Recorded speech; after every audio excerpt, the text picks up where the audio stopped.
Hello दोस्तों, मैं Sarla Yadav SY Hindi platform channel पर एक बार फिर से आप सभी का हार्दिक अभिनंदन करती हूं। और आज हमारी क्लास नंबर रहने वाली है 47 और अभी तक जो है 46 क्लासेस में अपलोड कर चुकी हूं। तो जो 46वीं क्लास थी उसमें हमने प्रगतिवाद की शुरुआत कर दी थी, जिसकी समय सीमा 1936 से 1942 तक है। और उसके बाद प्रगतिवाद की जो भूमिका है उसके बारे में बताने के बाद हमने स्टार्ट कर दिया था प्रमुख कवि काल कर्मानुसार। तो सबसे पहला जो कवि है केदारनाथ अग्रवाल जी को हमने पूरा पढ़ लिया था। और केदारनाथ अग्रवाल का इसमें आप देख सकते हैं ये सारी जो इम्पोर्टेंट बातें थी ये भी हमने पढ़ ली थी सारी उनके बारे में। उसके बाद इनकी जो महत्वपूर्ण रचनाएं थी और उनका जो कालक्रम था ये भी हमने पढ़ लिया था सारा। और आज के इस वीडियो लेक्चर में हम पढ़ेंगे नागार्जुन। तो पीछे की वीडियो से मैंने आपको जोड़ दिया है कि इससे पीछे की वीडियो में हमने क्या पढ़ा था। और मेरे पास एक कमेंट भी आया हुआ था कि मैम TGT एस्टेट के लिए आप तैयारी स्टार्ट करवाएं। तो उनको मैं खास तौर पर ये कहना चाहूँगी कि TGT एस्टेट के लिए ही TGT PGT एस्टेट के लिए ही ये मैंने हिंदी साहित्य बिल्कुल शुरू से शुरुआत की थी। तो आप इसे देख सकते हैं। TGT PGT एस्टेट के लिए जो 46 वीडियोस जो मैंने डाली हैं इनकी एक प्लेलिस्ट मिल जाएगी TGT PGT estate LT grade और EMRS के नाम से। आप वहां से देख सकते हैं और अपनी तैयारी बिल्कुल शुरू कर सकते हैं। तो दोस्तों, नागार्जुन का संक्षिप्त जीवन वृत्त एक बार हम जान लेते हैं और साथ ही साथ मैं ये भी बताती जाती हूँ कि कौन सा क्वेश्चन जो है महत्वपूर्ण रहने वाला है। तो ना इसमें ज़्यादा नहीं है। सबसे पहला कवि ही हमने आपको प्रगतिवाद के बारे में पढ़ना है। प्रगतिवाद का जो समय सीमा है वो ध्यान में रखनी है। उसके बाद प्रगतिवाद के अंदर एक जो प्रगतिशील लेखक संघ जो बनाया था उससे क्वेश्चन पूछा जाता है। फिर केदारनाथ की रचनाएं इंपॉर्टेंट है और नागार्जुन को लेकर क्या प्रश्न पूछा जाता है वो भी मैं आपको अभी बताऊंगी। तो दोस्तों, नागार्जुन का जो जन्म है 1911 में हुआ, मृत्यु 1998 में हुई। जो जन्म स्थान है ये कहीं पर भी नहीं पूछे जाते हैं। तरौनी दरभंगा में इनका जन्म हुआ। इनका जो मूल नाम है वो वैद्यनाथ मिश्र है। तो ये प्रश्न कई बार पूछा जाता है कि वैद्यनाथ मिश्र नाम से किसका मूल नाम है। एक तो ये प्रश्न पूछा जाता है। दूसरा प्रश्न ये पूछा जाता है कि नागार्जुन जो थे किस उपनाम से रचनाएं करते थे। तो यात्री उपनाम से जो है नागार्जुन अपनी रचनाएं करते थे। ये प्रश्न वेरी मोस्ट इम्पोर्टेंट है, ये आप ध्यान रखें। उसके बाद इनसे संबंधित पहला ही प्रश्न है और ये भी वही प्रश्न है जो मैंने अभी आपको बताया है कि नागार्जुन का पहला साहित्यिक उपनाम यात्री था। मतलब साहित्यिक उपनाम, एक तो नाम होता है एक उपनाम होता है जिसके नाम से उसे जाना जाता है। तो साहित्य के अंदर जो उपनाम था पहला वो यात्री था। संस्कृत और मैथिली में ये यात्री नाम से कविताएं लिखते थे। यानी कि जब इन्होंने स्टार्टिंग की थी अपनी रचनाएं लिखने की तो कुछ रचनाएं संस्कृत में लिखी और कुछ मैथिली भाषा में लिखी। तो जो मैथिली और संस्कृति में जब इनकी रचनाएं छपती थी तो वो यात्री उपनाम से इनको जानते थे। ठीक है। नागार्जुन की खड़ी बोली में सर्वप्रथम प्रकाशित रचना राम के प्रति हैं। अब बात आती है, सबसे कुछ इन्होंने संस्कृत में लिखी, कुछ मैथिली भाषा में लिखी और फिर ये लिखने लगे खड़ी बोली में। तो खड़ी बोली में जो इनकी पहली रचना है वो है राम के प्रति। ये याद रखें, कई बार प्रश्न पूछ लिया जाता है। जो सन 1935 ईस्वी में लाहौर से निकलने वाली साप्ताहिक पत्रिका विश्व बंधु में छपी थी। बहुत ही इंपॉर्टेंट ये प्रश्न हो जाता है क्योंकि आपसे प्रश्न पूछा जा सकता है कि नागार्जुन की खड़ी बोली में छपने वाली सर्वप्रथम रचना कौन सी है। एक तो ये प्रश्न बन सकता है, या खड़ी बोली की सर्वप्रथम रचना राम के प्रति ये कौन सी साप्ताहिक पत्रिका में छपी।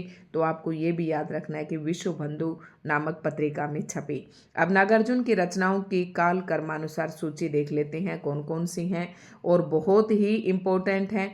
इनमें एक तो वैसे आपसे कोई भी रचना देकर पूछ ली जाएगी कि ये रचना किसकी है।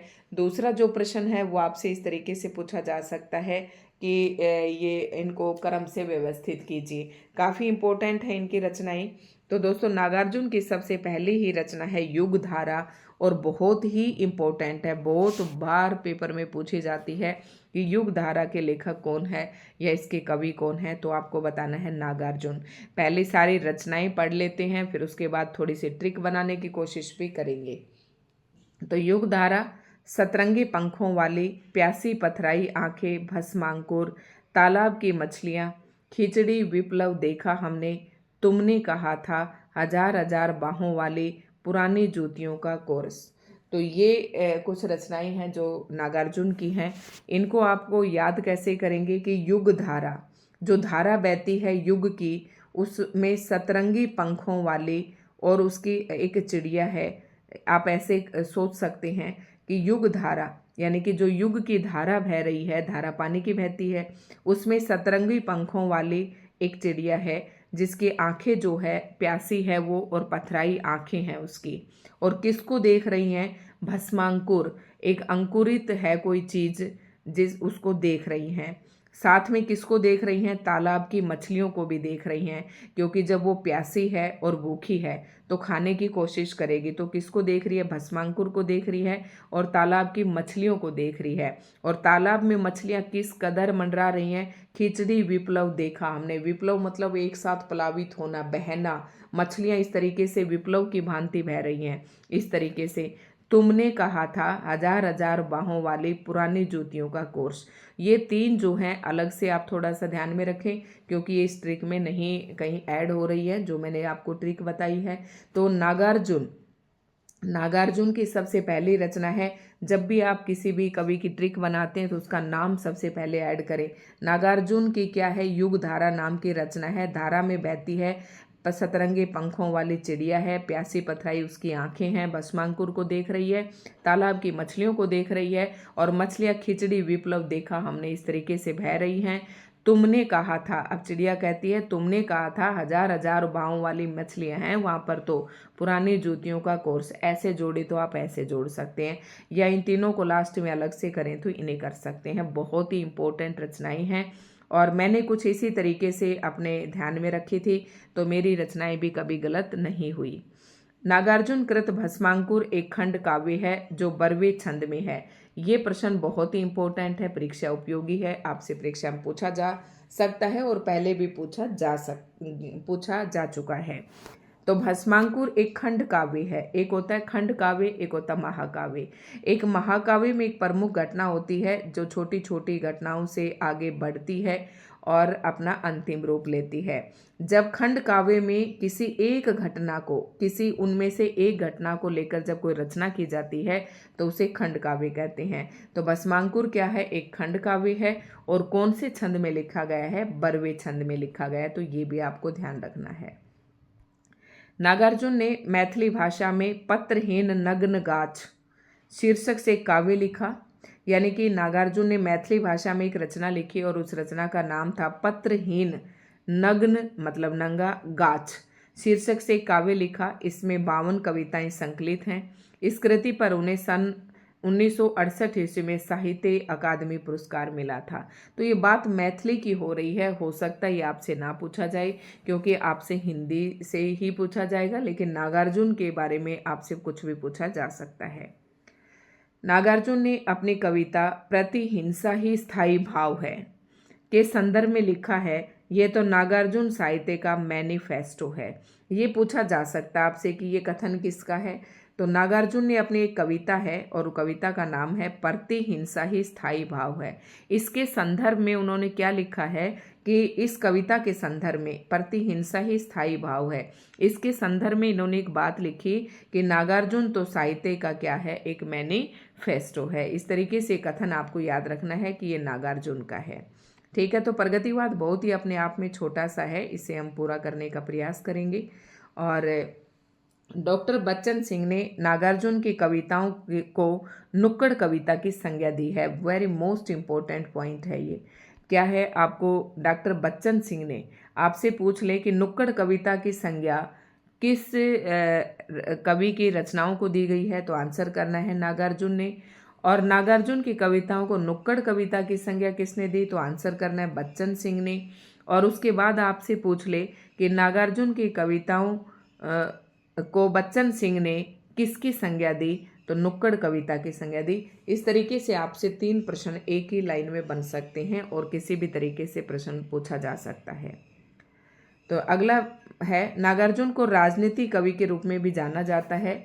इनकी निम्नलिखित कविताएं प्रसिद्ध हैं। बादल को घिरते देखा है, पाषाणी, सिंदूर तिलंकित भाल, तुम्हारी दंतुरित मुस्कान, ये 10th क्लास एनसीईआरटी में लगी हुई है, तुम्हारी दंतुरित मुस्कान। 5 पूत भारत माता के, कालिदास, हरिजन गाथा, अकाल और उसके बाद, आओ रानी हम डोएं पाल की, ये भी इनकी है। अकाल और उसके बाद ये बहुत ही अच्छी कविता है और काफ़ी इम्पोर्टेंट है। तो जब आप इससे पहले जो मैंने नागार्जुन की रचनाएं आपको बताई हैं, नागार्जुन की जो रचना बताई मैंने, इन्हीं में आप ऐड कर लें 9 के बाद 10 ऐसे करके। ये जो मैं रचनाएं अभी बता रही हूँ, इन रचनाओं को भी आप वहीं पर ऐड कर लें ताकि आपको आसानी से याद हो जाए कि नागार्जुन की राजनीति कवि भी कहा जाता है। इसमें इन्होंने बादल को घिरते देखा, इसके माध्यम से राजनीति पर ही करारा व्यंग्य किया है इस कविता के अंदर। और पाषाणी, ये सिंदूर तिलंकित भाल, तुम्हारी दंतुरित मुस्कान, 5 पूत भारत माता के, कालिदास, हरिजन गाथा, अकाल और उसके बाद, ये भी कविता इंपॉर्टेंट है, प्रश्न पेपर में कई बार पूछी जाती है। और ये एनसीईआरटी 10th क्लास में लगी हुई है, तुम्हारी दंतुरित मुस्कान। तो इम्पोर्टेंट है, इन्हें एक बारी आप जरूर याद कर लें। नागार्जुन को प्रगतिवाद का शलाका पुरुष कहा जाता है, मोस्ट इम्पोर्टेंट। ऐसे मैंने छायावाद में भी बताया था। और श्लाका पुरुष, प्रगतिवाद का श्लाका पुरुष, याद रखना, श्लाका पुरुष तो कई काल में कहा जाएगा, छायावाद में भी आपको देखने को मिल जाएगा, लेकिन प्रगतिवाद का श्लाका पुरुष किसको कहा जाता है वो याद रखना है, नागार्जुन को। तो शिव मंगल सिंह सुमन का संक्षिप्त जीवन वृत्त। अगला तीसरा कवि आता है इम्पोर्टेंट। सबसे पहला हमने केदारनाथ पढ़ा, दूसरा हमने नागार्जुन के बारे में पढ़ा, और तीसरा आता है शिव मंगल सिंह सुमन का। और बहुत ही इंपॉर्टेंट है शिव मंगल सिंह की रचनाएं, और प्रश्न भी यहाँ से पूछा जाता है। तो दोस्तों, वैसे तो जीवन व्रत जो है ये पूछा नहीं जाता है इतना। 1915 में इनका जन्म हुआ, 202 में इनकी मृत्यु हुई। और मूल नाम जो था इनका शिव मंगल सिंह, और सुमन जो है ये इनका उपनाम है। जैसे अभी मैंने नागार्जुन का उपनाम आपको यात्री बताया था कि यात्री उपनाम से ये साहित्य में संस्कृत और मैथिली में रचनाएं करते थे। तो ये याद रखना है कि शिव मंगल सिंह का जो है उपनाम है वो सुमन है। इनका प्रथम संग्रह है हिलोल, याद रखना है। अब इनकी रचनाएं हम देखेंगे, इनकी रचनाएं भी बहुत ही इंपॉर्टेंट है। हिलोल, जीवन के गान, युग का मोल, प्रलय सर्जन, विश्वास बदलता ही गया, विंध्य हिमाचल, मिट्टी की बारात, वाणी की व्यथा, पर आंखें भरी नहीं, हम पक्षी उन्मुक्त गगन के। ये भी एनसीईआरटी की बुक में लगी हुई है। हम पक्षी 7th एनसीईआरटी में थी, लेकिन अब एनसीईआरटी भी भाई चेंज हो चुकी है। हम पक्षी उन्मुक्त गगन के। शिव मंगल सिंह, इनकी रचनाएं अब एक बार फिर से देख लेते हैं इनकी रचनाएं हम। और क्या कर दिया ये मैंने, सॉरी,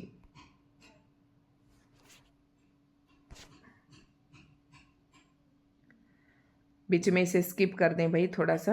और कहाँ चले गए थे हम, शिव मंगल सिंह सुमन के बारे में पढ़ रहे थे। मैं देख रही थी, कई बार मैं वीडियो बनाती हूँ और मेरी वीडियो ना बंद हो जाती है, इसलिए मैंने चेक किया है। तभी मैंने वीडियो बनानी छोड़ी थी जब मेरी 1-2 बार ऐसे ही हो गया था। तो ये है हिलोल।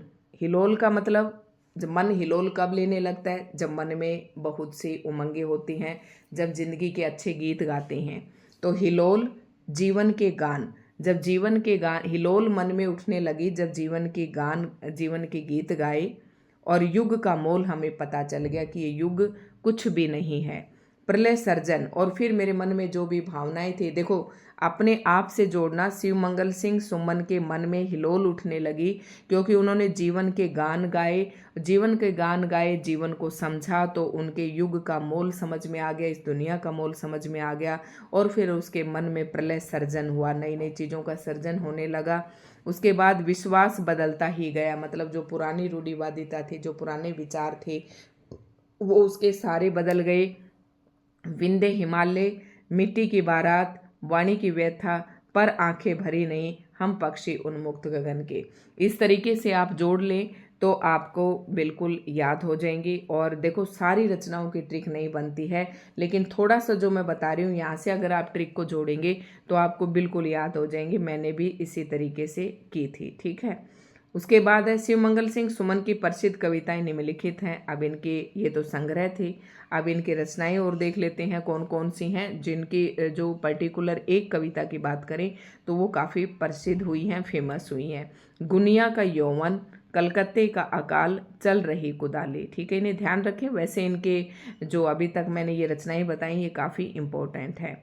अगला और चौथा इम्पोर्टेंट कवि है त्रिलोचन। इसमें 5 ही मुख्य रूप से हैं, एक रांगे राघव का नाम और आएगा और ज़्यादा इसमें नहीं है। ठीक है, प्रगतिवाद अपने आप में छोटा सा है पर इम्पोर्टेंट है।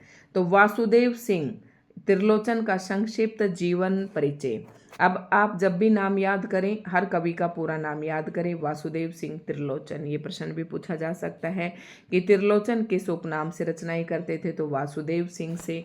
और उपनाम, मूल नाम इनका वासुदेव सिंह था और उपनाम क्या है, त्रिलोचन है। वैसे जो साहित्य में फेमस हुए तो ये त्रिलोचन नाम से ही फेमस है। और इनका जो प्रथम संग्रह है वो धरती है और ये इम्पोर्टेंट है, काफ़ी इम्पोर्टेंट है, जो कि 1945 में प्रकाशित हुआ।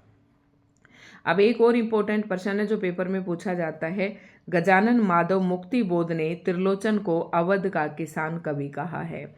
आपसे पूछ ले कि अवध का किसान कवि किस कवि को कहा जाता है, तो आंसर करना है त्रिलोचन को किसने कहा है, तो गजानन माधव मुक्तिबोध ने कहा है। इसी तरीके से सभी प्रश्न आपको याद करने हैं।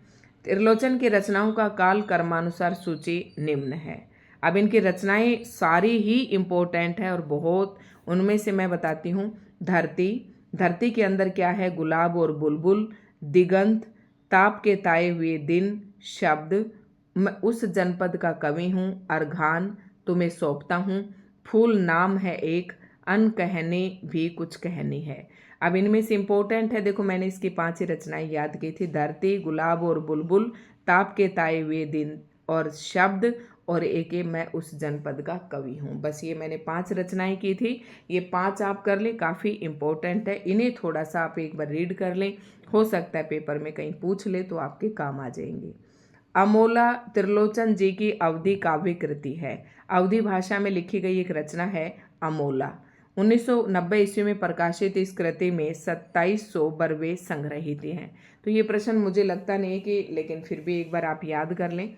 हिंदी में सानेट लिखने के लिए त्रिलोचन शास्त्री प्रसिद्ध हैं, ये काफ़ी इम्पोर्टेंट बात है। ये आपसे पूछा जा सकता है कि सानेट लिखने के लिए कौन से शास्त्री प्रसिद्ध हैं, तो आपको बताना है त्रिलोचन। अब अगला और 5वां और अंतिम कवि है प्रगतिवाद का, वो है रांगे राघव। और यहाँ से भी प्रश्न, इनकी ज़्यादा रचनाएं नहीं है और ज़्यादा मैंने भी नहीं की थी, यही 3-4 रचनाएं की थी। रीनी में अपने आप में पूरा भी हो जाता है और प्रश्न पूछना होता है एग्जामिनर को तो इनमें से पूछा भी जाता है। रांगे राघव का मूल नाम त्र्यंबक वीर राघवाचार्य है, यानी कि इनका वास्तविक नाम क्या है, त्र्यंबक वीर राघवाचार्य। वैसे रांगे राघव के नाम से प्रसिद्ध हैं। और रांगे राघव ने 3 आख्यानात्मक काव्य लिखे हैं जो निम्नलिखित हैं। कौन कौन से, अजय खंडर, अजय का खंडर हो गया जबकि वो एक मेधावी छात्र था पांचाली के चक्कर में। ठीक है, तो आसानी से आपको याद हो जाएगा, बहुत ही अच्छी ट्रिक मैंने आपको बताई है। उसके बाद आता है अजय खंडर में 3 शीर्षकों झंकार, ललकार, हुंकार से सलातिनग्राद युद्ध के कतिपय स्थलों का वर्णन किया गया है। कतिपय स्थलों का वर्णन किया गया है। अजय खंडर नाम की जो रचना है ये वाली पहली, इसमें 3 शीर्षकों के नाम से, एक पहला शीर्षक है झंकार, दूसरा है ललकार और तीसरा है हुंकार। इनसे स्तालिनग्राद युद्ध के कतिपय, यानी कि ये जो युद्ध हुआ था स्तालिनग्राद, इस युद्ध के 3 प्रमुख जगह हैं जिनका वर्णन किया गया है। ठीक है, तो ये कुछ इस तरीके से याद रख सकते हैं। रांगे राघव के 2 अन्य मुक्तक काव्य भी हैं, पिंगलते पत्थर और राह के दीपक। दोनों इंपॉर्टेंट है, मोस्ट इंपॉर्टेंट है, लेकिन ये मुक्तक काव्य हैं, इन्हें भी आपको याद रखना है। उसके बाद और देख लेते हैं प्रगतिवाद की। अब कुछ पंक्तियां आ जाती हैं, ये पंक्तियां मैं आपको दिखा देती हूँ। प्रगतिवाद कवियों की महत्वपूर्ण काव्य पंक्तियां आप देख लें, किसी को लगता है कि मुझे पढ़नी है तो आप पढ़ सकते हैं। ठीक है, मेरा काम आपको पूरा कंटेंट देना है। उसके बाद आता है रामधारी सिंह दिनकर, और रामधारी सिंह दिनकर जी को हम एक अलग ही उसके अंदर पढ़ेंगे और इनकी पंक्तियां भी पढ़ेंगे। ठीक है, फिर उसके बाद हम प्रयोगवाद स्टार्ट कर देंगे। तो बहुत ही आसान है, आगे ख़त्म होने वाला है हमारा हिंदी साहित्य। उसके बाद काव्य खंड हमारा पूरा हो जाएगा। आधुनिक काल के विकास क्रम के हिसाब से जो पद्य खंड था उसे हमने स्टार्ट कर रखा है। उसके बाद आधुनिक काल का गद्य विकास क्रम हम पढ़ेंगे, जिसके अंदर कहानी, नाटक, उपन्यास, निबंध एक्सेट्रा वगैरह आपके आ जाएंगे। तो दोस्तों आज की वीडियो आपको कैसी लगी कमेंट करके ज़रूर बताएं, और अच्छी लगी हो तो वीडियो को लाइक एंड शेयर ज़रूर करें।